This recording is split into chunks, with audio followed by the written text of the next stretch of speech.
At dahil nga medyo malaki na rin ang aking mga bulb propagation ay kailangan ko na po silang i-harvest. Hindi na nga po silang itanim sa kanilang mga pot dahil 2 dahon na po sila. Mas mabilis kasi silang lumaki kapag maitanim na po sila isa-isa sa isang pot.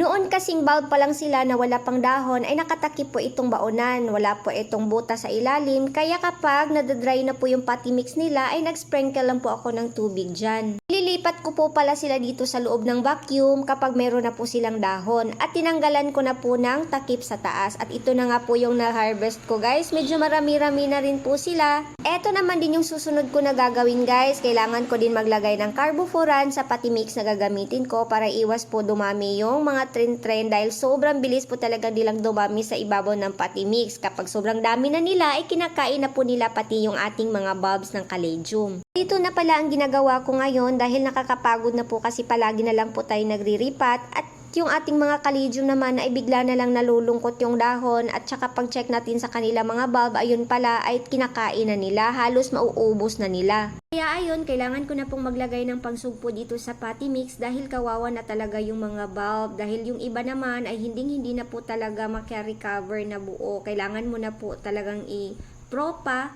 para naman magkaroon ka ng ganong varieties.